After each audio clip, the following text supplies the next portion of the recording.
Good afternoon and welcome to the City Club of Eugene's December 6th, 2024 program, an exit interview with Eugene's Mayor, Lucy Vinis. My name is Andrew Kallick and I am City Club's president. We're coming to you from our home at the historic Wow Hall in the heart of downtown Eugene, and it's my pleasure to extend a warm welcome to the mayor and also to all of you joining us right here in person, online, and over the radio. Since 1990, City Club has remained dedicated to our founding mission to build community vision through open inquiry. In accordance with our mission and purpose, we hope to help connect people throughout our community and across generations, identities, experiences, and perspectives. You are invited this week and every week to join us in this effort, to share your wisdom, to learn something new, and to take active steps to make a difference in this city and region that we love. A special thank you this morning to those who make it possible, our Platinum Community and Diamond sponsors. The Eugene Area Chamber of Commerce, serving as a catalytic leader in creating a vibrant and diverse economy that drives economic opportunity and well-being. Kaiser Permanente, which exists to provide high-quality, affordable healthcare services and to improve the health of our members and the communities we serve. More information at www.kp.org. The University of Oregon has helped Oregonians question critically, think logically, reason effectively, communicate clearly, act creatively, and live ethically since 1876. More information at uoregon.edu. Lane Community College transforms lives through learning. LCC provides comprehensive, accessible, high-quality educational opportunities that promote student success. For more information, visit lanecc.edu. And thank you to the City of Eugene and to Lane County for their support as well. Mayor Lucy Vinis is in the final days of her 8-year tenure as Eugene's mayor, and she returns today to City Club to speak with us for the last time in that role. Don't worry, we'll have you back as a citizen, Mayor. Mayor Vinis has lived in Eugene since 1991 and worked for nonprofit organizations including Earthshare of Oregon, Northwest Coalition for Alternatives to Pesticides, and Shelter Care of Eugene prior to being elected Eugene's mayor in 2016. We're very excited to have you, Mayor. Thanks so much for coming to City Club.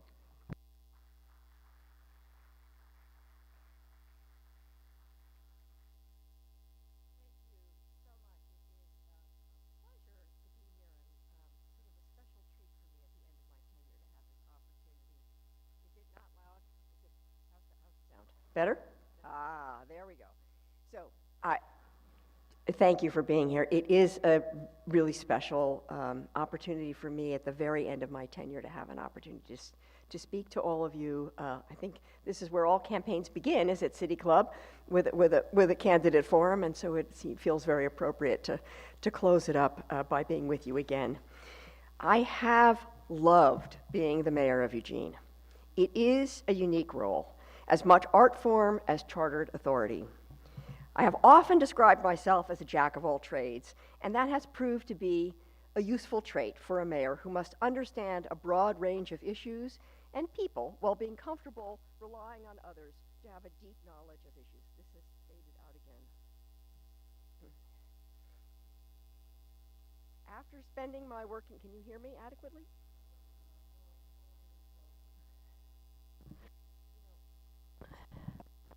Hold it.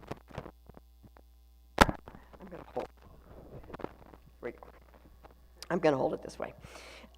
After spending my working life as an advocate in the nonprofit world, always pushing for change or improvement from the outside, it has been deeply rewarding to be on the inside with access to expertise and the authority to influence the decision-making process. As I look back to my first year in office, I am struck not only by the passage of time, but by the challenges of the journey. My 2 terms span a dramatically shifting political and social landscape.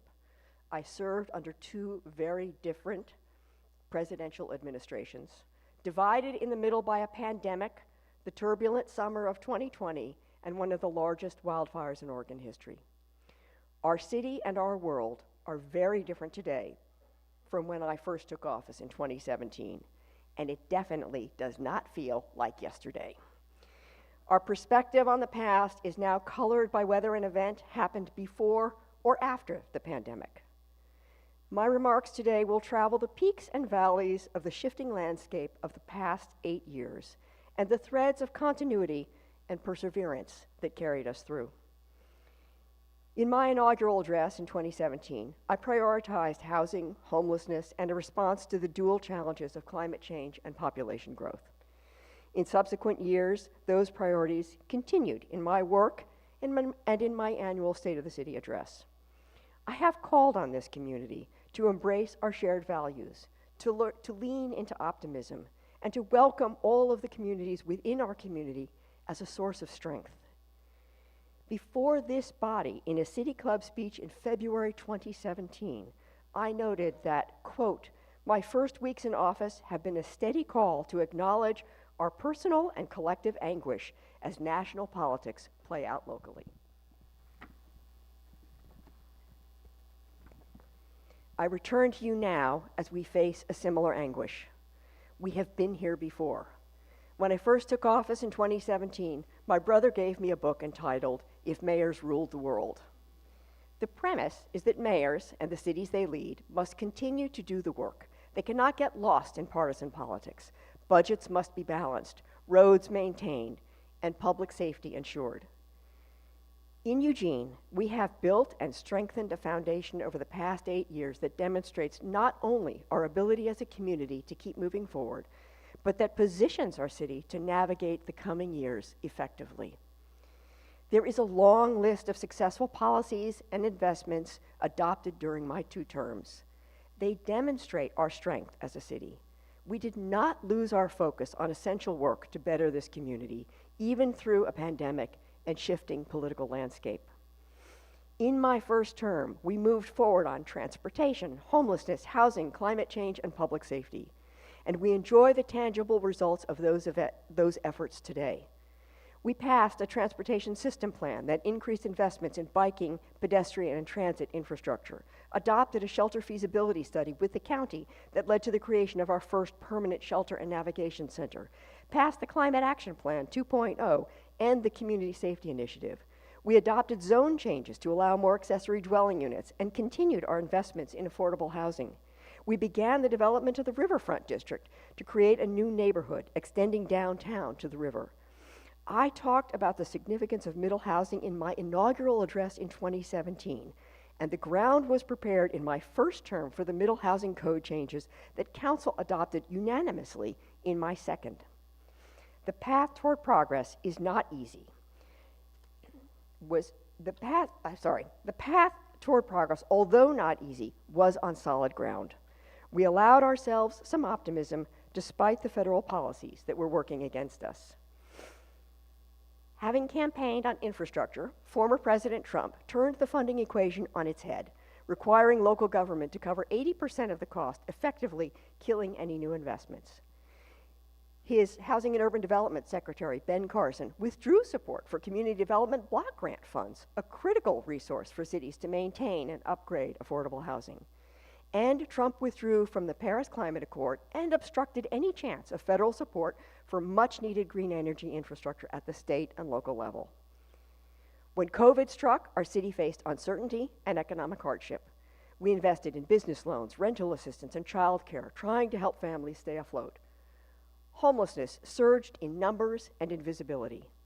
I taped weekly video webcasts for months to provide guidance and reassurance as we all adjusted to a frightening, shifting landscape. That year, 2020, I was reelected a week before George Floyd was murdered, and our city was torn by nightly demonstrations. I remember reaching out to young Black leaders in weekly meetings that summer, asking what it would take for us to turn the corner from demonstrations to change on the ground. We turned that corner by convening a searching, painful, and often angry ad hoc committee on police policies to scrutinize and recommend changes to better and more fairly serve our Black, Indigenous, and people of color communities. Many of those recommendations are part of the continuing work in the police department and the auditor's office. And then the holiday farm fire scorched the Mackenzie River communities, bringing the terrors of climate change to our door. I remember a sense of desperation over how we could keep our unsheltered population safe from the intense wildfire smoke. We might have assumed that forward progress on the planned policy agenda would halt because of the unexpected cascade of crises raining down on our city.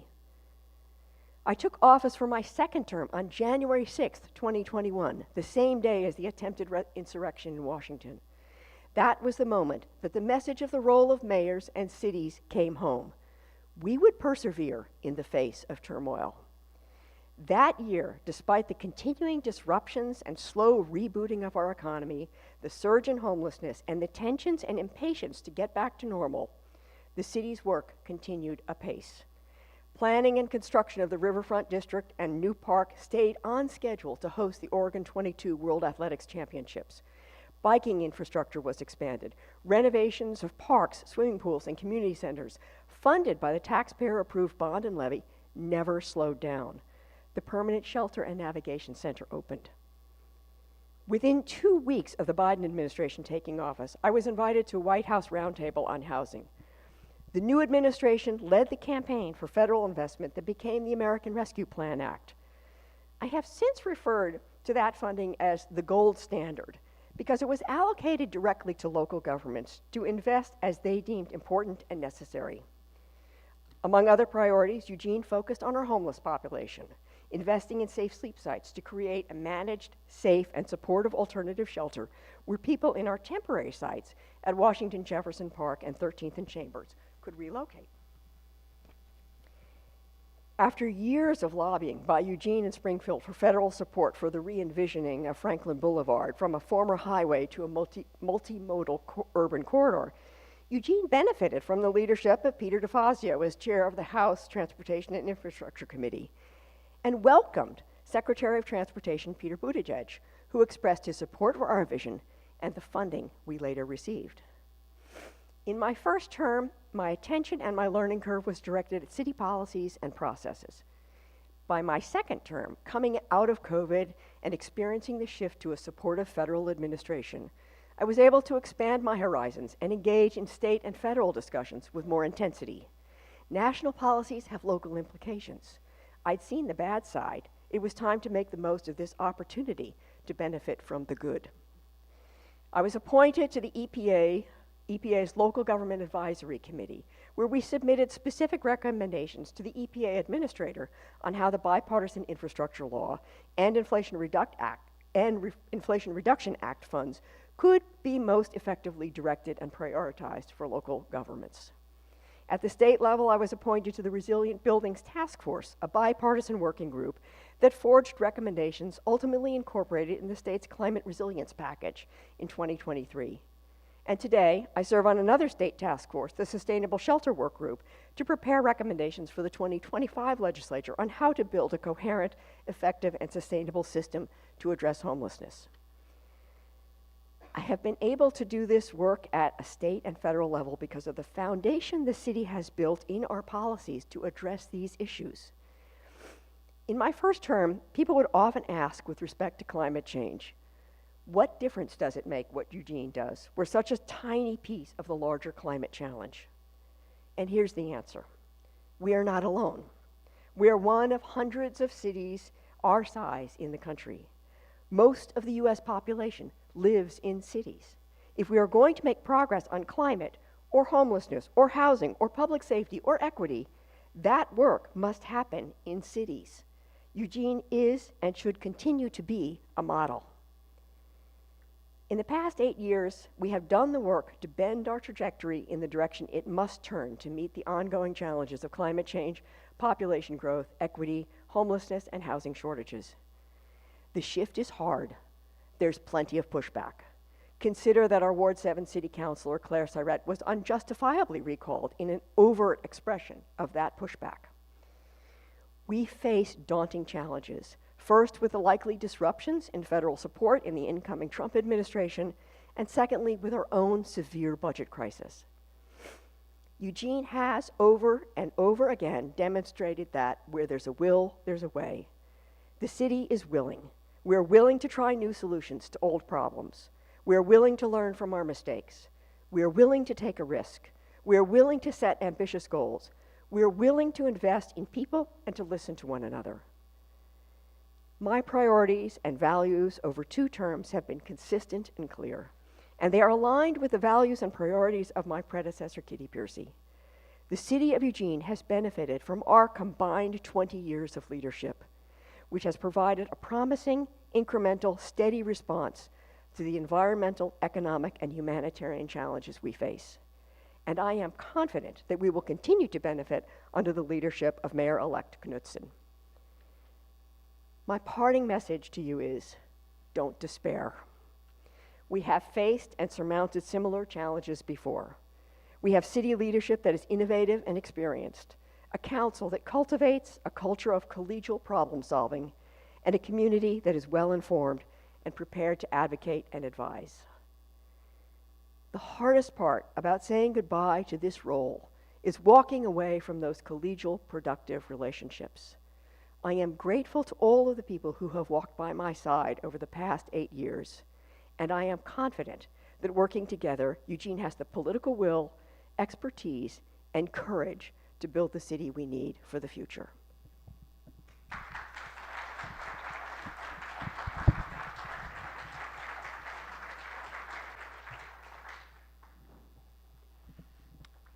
Thank you so much, Mayor. You're not done yet. This audience out here has some tough questions for you, so sit down for it. It'll be fun. Before we begin question and answer, a special thank you to our award-winning public radio station, KLCC FM 89.7, for airing City Club programs Monday nights at 7 p.m. For those listening at home or in the car right now, your household is one of several thousand tuning into City Club on KLCC, and we love that you are here. You can also find all recent City Club programs archived on KLCC, as well as on our YouTube channel and as podcasts. We'll take a brief break before returning for our conversation with the mayor. Thank you.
Welcome back to the City Club of Eugene and our conversation with Mayor Lucy Vinis. First question comes from David. Hi, Dave Fidanki, City Club member. Madam Mayor, a couple of things I'd like to hear you talk about. One, the proposed fee for fire and emergency services. And even though you won't be presiding when that comes back to council, I'd like you to talk about the city's budget crunch and why that is. I mean, is it because the city's been spending all this money on the homeless program? And is this fee going to allow you to backfill other things like library services? Why is it being proposed now? That is a perfect, timely question, so thank you. So the City of Eugene has gone through, well, let me say this. Since the passage of Measures 5 and 50, which capped property taxes, the city has never actually been able to raise enough revenue through property taxes to pay for our growing community. So the example we were given from our finance team 2 years ago talking about this was, if you look at, say, one of the big apartment buildings on Franklin Boulevard, we are able to earn tax revenue on 40% of that building, but we have to provide services to 100% of that building and the people who are in that building. And those buildings are expensive. I mean, they're more expensive even for the fire department, right? These are tall structures. It's very different from a 1 or 2 story single family home. So we do have a broken tax system, and every city in Oregon is confronting this exact same problem, which is and for us, because our population really is growing, it's a profound problem. There are more people here, there are more demands. We're also experiencing more demands. We also have more dramatic weather, so our sort of crisis response is bigger. So this is a systemic problem that has just been building really for a couple of decades since those measures were passed in the 90s. You know, on top of that, we have, over the years, the city has gradually sort of pared away, most of our budget cycles are budget cycles in which we reduce the budget. We have, I think Alan Zelenka, city councilor, has been on the council for 18 years, and I think he's only had 1 year in which there was a robust, every year was a, what do we cut, what are we bargaining with? And I think we are, in some ways, the city, we're a victim of our own success because we've been able to do that budget pairing in ways that most of the public don't really experience. I mean, they've noticed if library hours go down, but they haven't really experienced it. What we see with our fire department is they have fewer per capita personnel today than they had in the 1980s. So we are a growing community. We're demanding more of our fire department, and yet we have fewer personnel available to really provide those services. So that's the larger context, right? Which is there just isn't enough tax revenue. We are a growing community. We have growing needs. And the city manager really began these in-depth conversations in about 2021 where she had all the departments go through in the first iteration of a kind of priority-based budgeting, looking at how they could streamline programs, what programs did they have, how could they make it more efficient. So they went through that process. We adopted a 2-year budget cycle instead of a 1-year budget cycle. So this is the second year of our first 2-year budget cycle, with the idea that it actually makes it easier for departments to sort of program on a 2-year cycle. It's a little bit more effective in terms of adjusting with supplemental budgets. And as part of that, the city manager also sort of orchestrated a reorganization to some extent, and in this 2-year budget cycle, she required all of the departments to make cuts, so cuts that people are experiencing now. We made that in order to get through this budget cycle, and it wasn't quite enough. So what we're looking at now with the cuts that we've already made and the projected revenue, we're looking at an $8 million shortfall in our general fund money. And so the concept of so the city manager, again, she convened a revenue advisory committee that met for several months last spring. And this was one of the options they explored, and the city manager has developed that with the staff. So the proposal is that that we would create a new revenue stream, and that new revenue stream would be a fee for fire services that would be based on the square footage of a piece of property. It would be, if implemented as proposed, it would be part of your e-web bill, like the stormwater fee, and they're about 15. It's a range. It's scaled by the size of the building. So the smallest is 750 square feet or smaller. It's a $3 a month. It's a $3 a month fee. The average homeowner size, about 1,800 or 2,000 square feet, it's about $10 a month. So it's a broad fee, but it is across the board, and that fee would raise $10 million. $8 million of that would cover existing fire department programs, and it adds an extra $2 million for some growth in fire services. By creating a separate revenue stream to pay for those fire services, you hold the general fund harmless for that other $8 million, and that fills that $8 million hole because you're not spending it on the fire department. They have an independent source of funding, and that $8 million there is then available to help fill the hole in our expenses. Kelly. Hi, Mayor. Kelly Johnson, City Club member. First and foremost, thank you so much for 8 years of graceful and steady leadership. Our community is way better for having you have been mayor, so thank you. I imagine in your job as mayor, you have to be a really good listener, and I'm wondering if you could tell us about how your approach to getting consensus on these deep, challenging issues has maybe grown or changed or evolved over your 8 years in being mayor. That is also a great question.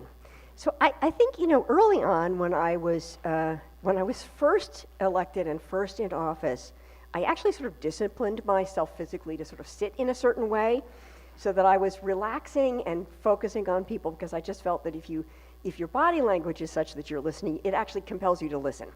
And so that was sort of my first skill set.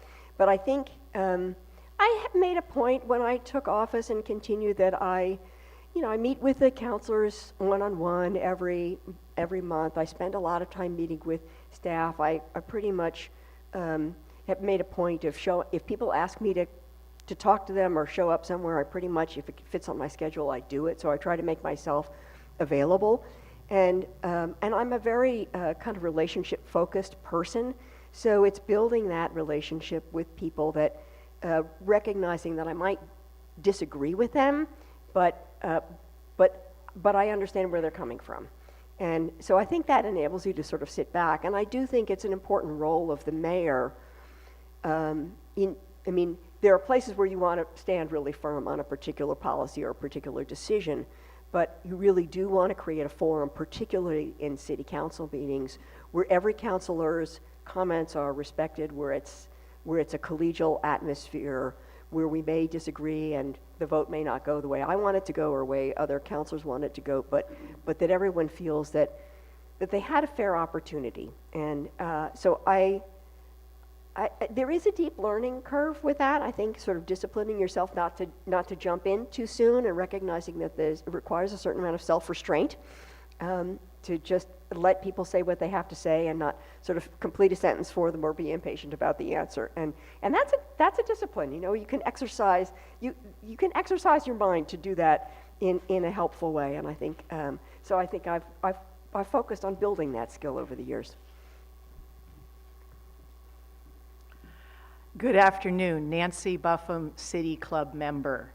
And I'd first like to say, Mayor Vinis, that you've given a great example by having remarks that left plenty of time for questions. Thank you so much. I'd like to bring up a new topic within the topic of livability for the city, and that is the child friendliness of Eugene.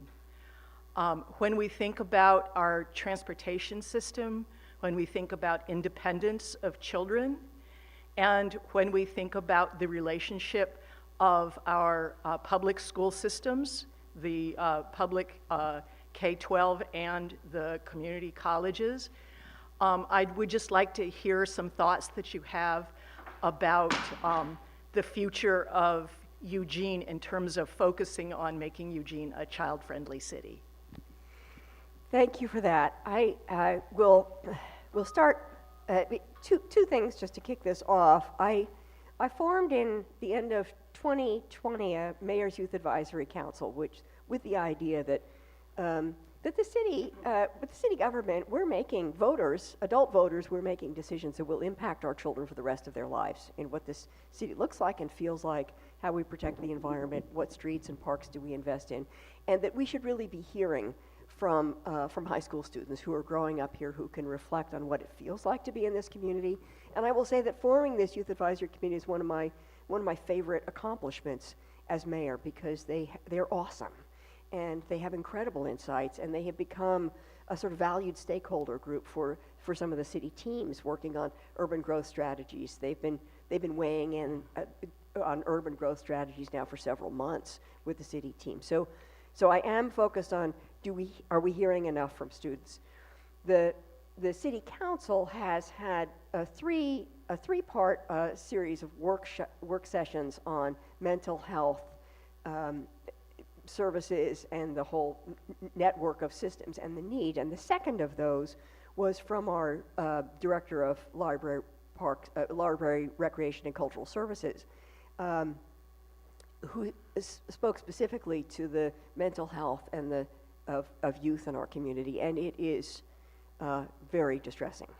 And I think that we all know that nationally that students are struggling coming out of COVID, that the impacts have been very profound in terms of the sense of self, the sense of hope, a sense of hopelessness, their prospects for the future, and that we have an enormous amount of work to do. And he actually presented that in a draft form to my Youth Advisory Council first, and when he gave some of the statistics, my students said, "Oh no, I think it's worse than you think it is," and then those statistics really reflect. So I think the council is recognizing that we're not we don't deliver health and human services, right? That is the county is the health authority, but we do a lot of work, both downstream and upstream in terms of mental health. So the downstream work is sort of our emergency response work, and how we respond to people in a crisis, and the different programs that we have. The upstream work is really what happens in library, recreation, and cultural services, primarily in terms of how do we build a landscape and how do we build opportunities for youth and for senior citizens and for everybody else in the community, but focusing on youth. How do we build opportunities for them to learn, to grow, to have to enrich their lives? And so I think our that department is sort of our critical upstream investment in sort of mental health and in connectivity with the community. So I think, you know, it'll be interesting as we go through these budget conversations because it's so fundamental. It's one of our key programs for addressing mental health. I also think that there are opportunities, and another reason behind my Youth Advisory Council was recognizing that that the city and the school districts, we're aligned and we're partners, but there may be ways in which we could be stronger partners. And so I think thinking about that as what is the programming that we have, what are the ways, the intersections where we can be supportive of one another in creating a healthy environment for children to grow up here.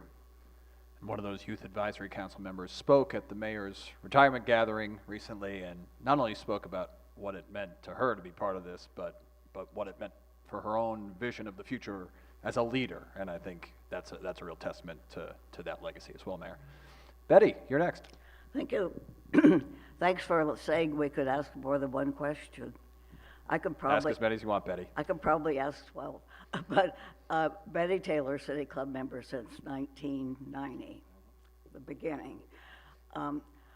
My first question is, has anyone thought of repurposing the $9 million or more that was set aside for a quiet zone to help cover the budget shortfall?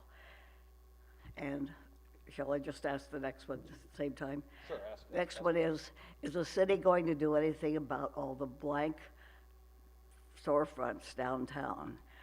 Since we're meeting at the Wow Hall, I've been frequently parked at the Overpark. I walked over here by different routes, and I see people have shaded out their windows. I don't know what, I'm not sure what you call that, but the windows are blank. You can't see in. And other places have the blinds closed. And I know that we used to have a goal of eyes on the street, or eyes being able to see in and see out.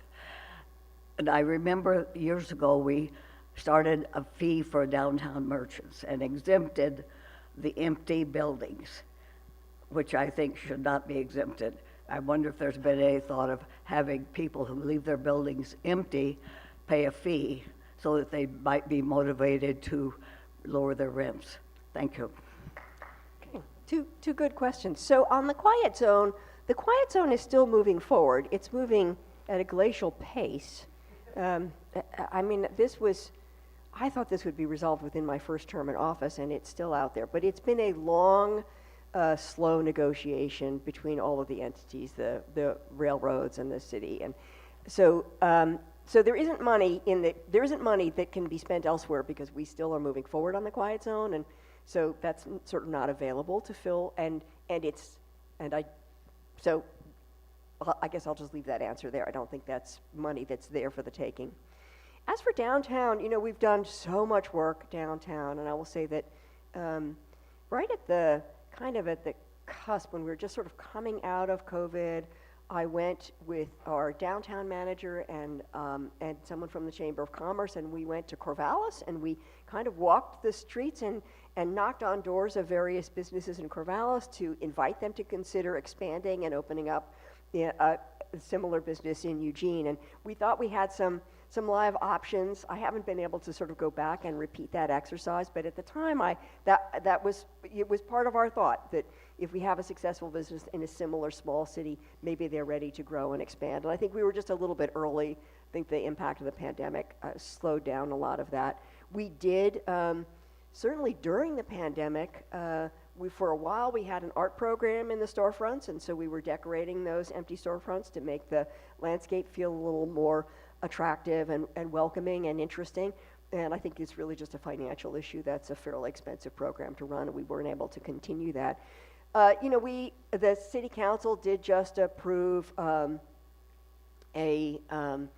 accelerated tax exemption, multi-unit property tax exemption for downtown, with the idea of making it streamlining the process and hopefully making it a little more possible for developers to build smaller housing units down there. So that opens the possibility that some of those ground level storefronts might ultimately be replaced with a different building, or something else would happen on that lot. So the city is just recently moved forward on that, and has some hopes that will change. We've certainly invested in terms of the climate downtown. We have a new sort of incident command structure downtown. So we have leadership downtown. We've collaborated with the county in terms of having a mental health provider working with our police downtown, so that we can more appropriately address some of the behavior issues that are happening there, and enable people to feel safer. So we continue to look for ways in which we can sort of build up the economy in our downtown core. And I will say,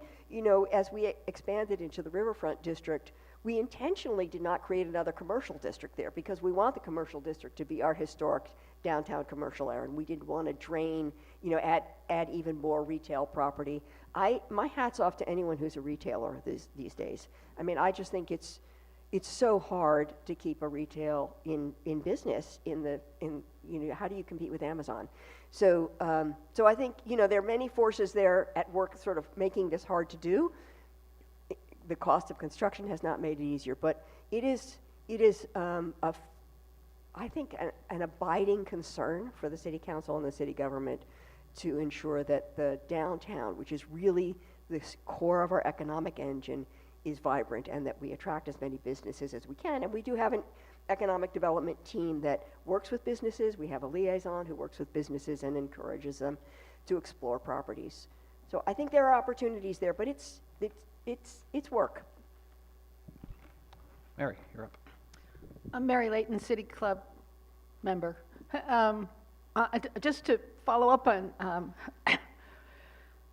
Betty's comment, you can park free right across the street at the dining room. This is the abundance of Food for Lane County's gift. But it will, unless you're adding steps to your life, which some of us are, to reduce the cookie accumulation on our hips. But and the other thing is, following up on your comment about working with schools, we've had pretty good success getting school art programs to fill windows downtown. I'd be glad to work on that. It seems to me that you could hit every school, every high school in the vicinity up and say, hey, here's your block. Get your art program out there. What do you want to do with it? I think the students would be glad to do it. You'd be kind of astonished at how good they are at stuff they do. And that would be a great project. And yes, we could talk about that if you want to do it. Empty windows are no fun. But I have my own question, which is a strategy question, and it's got two parts, and I'm taking notes. And really it has to do with my experience that everybody I talk to in the public sector and the private sector seems like they want the right things. We share values, we want to fix problems. They're doing what they can do. But sometimes they have conflicting missions. And so it's hard to know where you could put some pressure that a person might feel is covering them. So they could say, hey, the community's really on our case about this, so we need to find a solution because we don't want to deal with this heat. So I'm going to ask for two solutions, strategies for two problems. One is Whitebird. I mean, everybody in my Feeding the Hungry community is freaking out that Whitebird is closed on 12th Street. And I do not assume anybody's doing anything terrible. I assume they're responding to real financial crises. So my question is, where do we properly direct the pressure to solve this problem short of closing a vital resource? Yeah, that is a particularly thorny question. I bet it is. I mean, Whitebird is a freestanding nonprofit. Yeah. And so they're responsible, their board is responsible for their own finances. They have a contract with the city of Eugene to provide specific services through Cahoots. And now, and they have an agreement with the county as well on, collaborating with the county on the mobile crisis response. So those are sort of operational agreements. We're not, we're not a funding agency. No, I know this. So there are critical nonprofits that face a financial crisis. It's not, the city does not have the capacity to help them resolve that. And I think they are going through, I suppose in some ways, a victim of their own success, right? They're such a tremendous program. Cahoots has been such a tremendous program. It went national in 2020 and 2021. Everybody wanted to replicate the same program, and and at the same time, the demands are huge, and the demands in this city are huge, and That wasn't for my that kind of question. response. I think of you as having the drone's eye view of the whole situation. So I know that you guys, I just heard you say you didn't have any extra money. I'm just saying, who could we write to or talk to who could come on board and help solve the problem, assuming everybody would if they could, but where's the right place to? Well, I suppose the first thing is to start with Whitebird themselves. What do they want and need, and where do they feel that they need some advocacy? And I don't Okay. have the answer from Okay. Whitebird where they feel what is their long-term strategy as they make cuts now. What is their vision for how they will grow and adjust?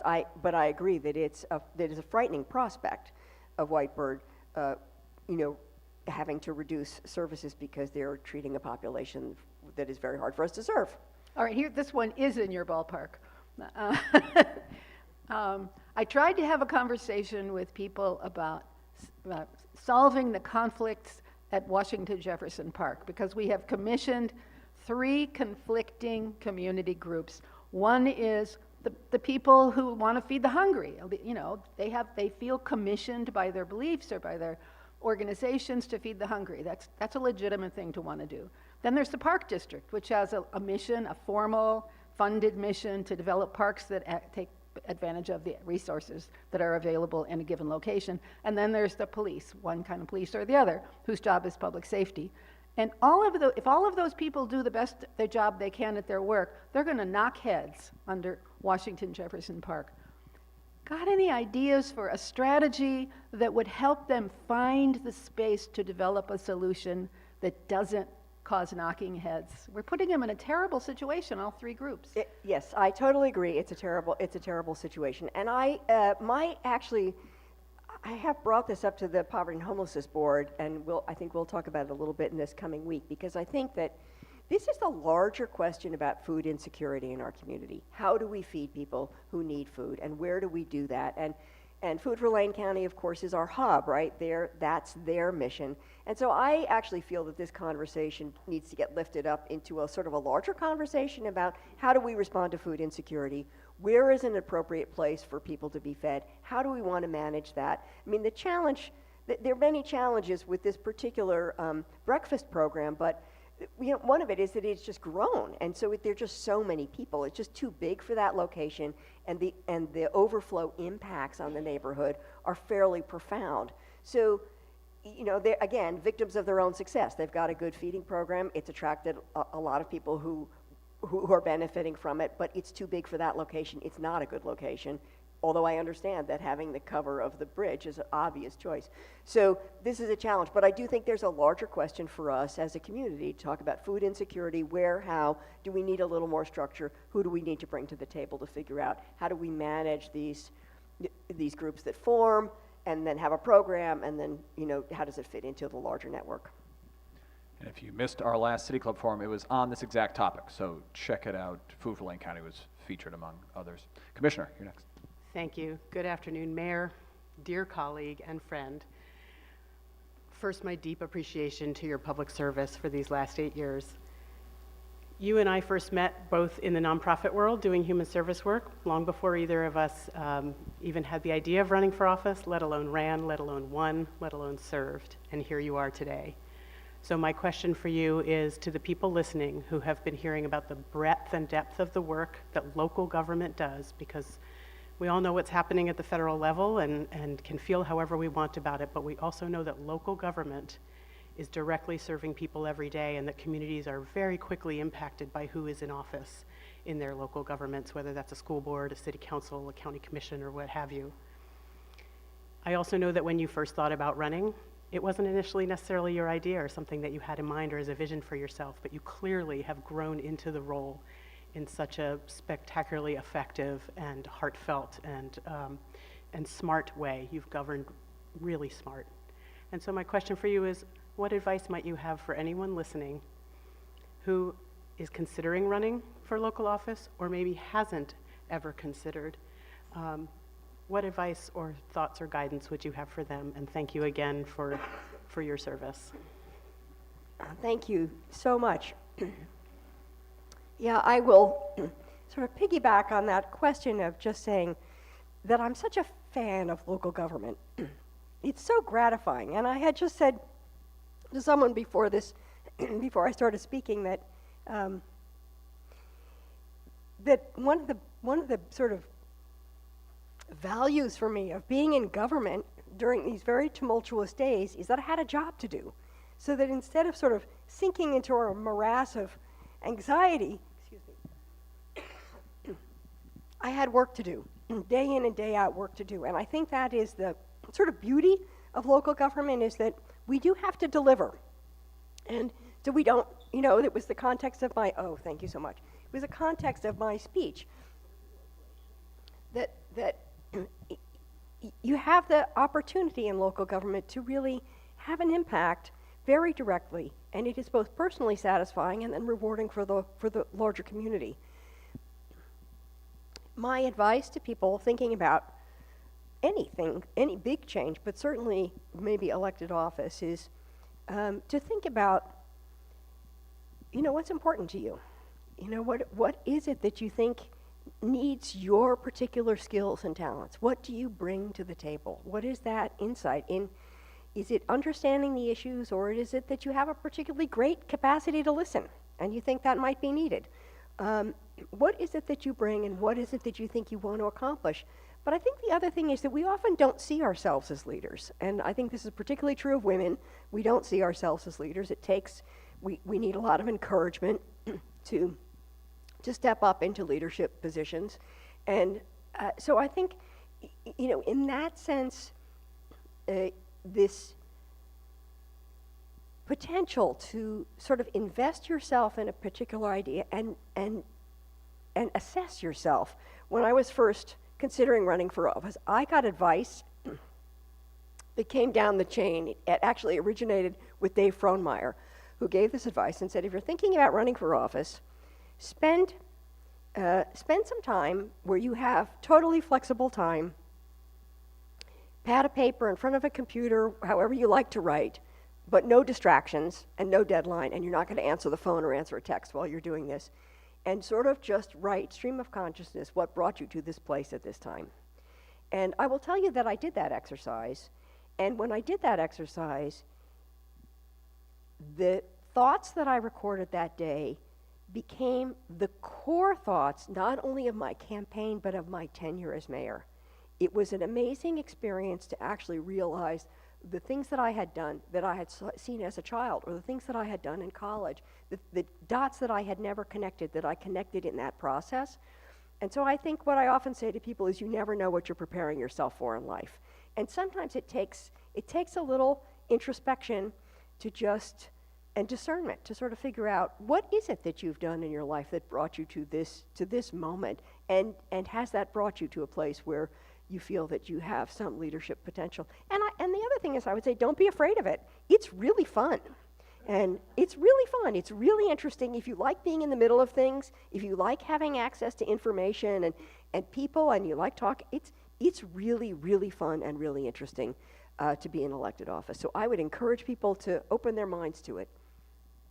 We have a question from our online audience, Mayor.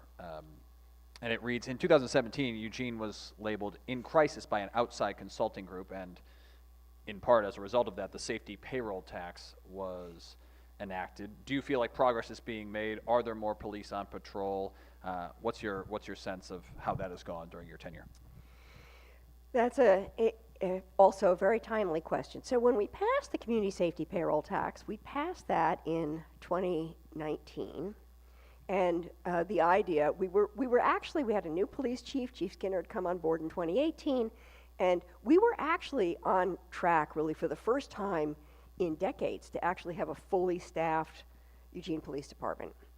And so we envisioned with the community safety payroll tax that not only the chief's commitment at that time was, when we're fully staffed, and then we will use this funding from the community safety initiative to flesh out and diversify some of our investments. So we were able to invest in our community court, for instance. We invested in some community youth services. We invested some of that money in the fire department. It enabled us to look sort of more broadly. Then the pandemic hit. And the murder of George Floyd and the racial justice protests all made it less desirable to be a police officer, harder, and also just harder to hire in general. So we were on really a strong track in the beginning of that initiative, and then the pandemic has really hit us hard, 20 and 21. And I would say now, well, I'd say two things about that. Now I'd say I think the police department is actually finally getting its legs back under it again. They're hiring more police officers. They're beginning to fill some of those staffing holes. The community safety payroll tax actually saved us because it actually gave us some funding that we could sort of keep ourselves in better shape through all that, because we had that extra stream of revenue to support all of those really critical programs. So I do think, looking forward now, I would say that we're actually on pretty solid ground. We're not there. We're not fully staffed. We don't have all the funding we need. And I will say, if the fire service fee does not go forward, then every department will be making cuts, and that will include the police department. So it will undermine that progress again. But if the fire service fee goes forward and we're able to create that separate revenue stream, then I think the progress that we've made in terms of funding our public safety system will be able to continue. Thank you. Kelly. I have a question about resiliency in your role. You mentioned the middle housing codes being something that you started at the beginning of your tenure and now is like just getting passed. And I'm sure that takes a lot of resiliency to keep at working at something. I know in the nonprofit sector that happens a lot too. There's a lot of great minds working on things, but the arc of that progress is probably long. And that facing sort of the unknown political federal system coming in, that there's some fear about losing progress or just like continuing to fight for the things you believe in. Do you have any advice on how you stay resilient to continue to make progress? Yeah, I think, I told this story about this a stream of consciousness writing about, sort of your values and what brought you to this place. And I do think that the core values that you're working towards as an individual are the things that carry you forward through whatever roller coaster turmoil you're going through. And I think that's true for city government as well. And the city council approved a strategic plan a couple of years ago, and it identifies those core values. And I think that provides that guidance that council has agreed that we are going to create a culture of belonging in this community. We are going to address our urgent needs. We're going to have an effective city government that's responsive to the needs of our community. I think when you sort of dial in what are those core values that center the work that you do, it helps you stay centered when you're facing things that might sort of knock you off your feet. And I think really that was sort of the intent of my speech, was to say we were not knocked off our feet through all this because we had those core values, we had all those programs in place, and we kept working on them. So as we come out of the disruptions of 20 and 21, as we begin to restabilize from all of that, we didn't lose our way because we had those core values. And so I think that's true for us as individuals as well as for city government. Larry Bryce. First, thank you for the time, energy, and effort that you've put in over the last several years. A little closer? Perfect. Thank you for your time, energy, and effort that you've given over the last several years to the city. What priorities or goals do you now identify as the most critical to achieve for the city going forward in the next, say, 2 to 4 years? Well, I think there's no question that the most critical problem we have is the housing shortage, and that anything that we can do to just help us meet that shortage is going to be critical. It's critical in terms of helping people stabilize their lives. It's critical in terms of helping people emerge out of homelessness. I think we're recognizing that people are struggling to find housing that they can afford and to retain that housing. So so there's the housing shortage, and then there's the economic development piece, which is ensuring that people have the wages, earning the wages that they can actually afford their housing. And I think the city needs to work in both of those areas. There are huge equity questions involved in that. There are environmental questions in terms of how we look at our landscape. You know, middle housing was a profound, I think profound improvement in land use for our community in terms of making it possible to build more housing, more smaller size housing that has the potential to sort of fill in and still retain the values that we have in our communities. So I think we have to keep looking at what are those pathways that we have to ensure that people can earn the living they need to earn and afford the housing that they need to have. And anything the city does to sort of move that forward is going to be critically important the next really 2 to 4 years, but it's a decade, I think, before we get out of this housing crunch, at least. Thank you. Last question, Mayor. You mentioned the long-term nature of so many of these challenges. You also used the term glacial pace earlier to describe the quiet zone. This is one of the things that comes up when there are surveys of the public about government. They just think, well, it can't be effective, at least in real time, and solve the problems of real people. And so my question for you is, if you could snap your fingers, and I might have asked you this before, if you could snap your fingers and change one thing about the way the government is structured here in Eugene that you think would make it easier to address the real problems of real people in real time, what would that be and why? Well, I guess my answer for that is not necessarily a structural change, because I actually think we have a very effective city government.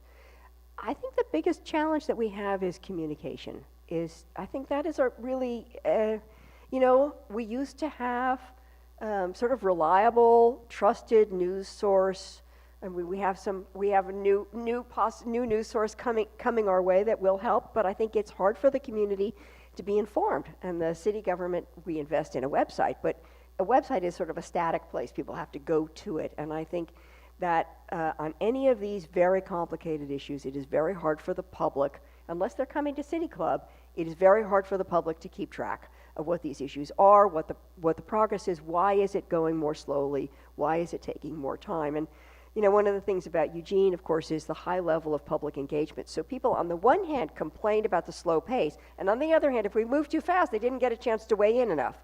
So, there's a sweet spot, and it's pretty hard to find, actually, in community engagement. So, but I do think communication is our biggest problem. How do we keep people informed who are on the edges, who are not necessarily tracking several news sources or going to websites, or how do we enable them to really understand what's going on? And I think it's very challenging. I think all local governments are confronting this. Thank you. Lucy Vinis, the mayor of Eugene.